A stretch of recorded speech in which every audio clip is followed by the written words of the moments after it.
இவர் எப்படி கஷ்டப்பட்டு பேசுறாருன்னு பாருங்க. சத்தியமா எனக்கு கஷ்டமா இருந்துச்சு. ரொம்ப நன்றிண்ணா.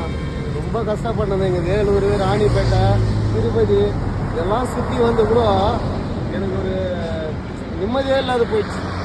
ரொம்ப கஷ்டப்பட்டேன். வர வச்சு எனக்கு இப்போ தான் நிம்மதியாகவே இருக்குது.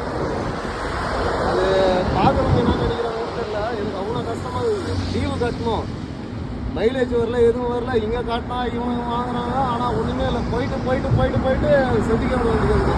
சவுண்டு என்னடா இவ்வளோ சவுண்டு வருதுன்னு நம்ம சொன்னால் கூட சவுண்டு அப்படி தான்ப்பா வரும்ன்றாங்க.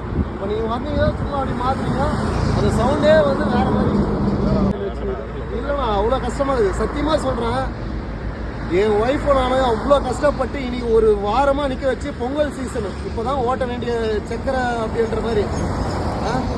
இந்த சைடில் ஒரு போலீஸார்கிட்ட கூட சொன்னாங்க, பக்கத்தில் காட்டுங்க, அவரு கூட காட்டுங்க, வண்டி நல்லா ரோட்டில் நிற்க வச்சுக்கிறியா அப்படின்னு கூட கேட்டார் அவர்.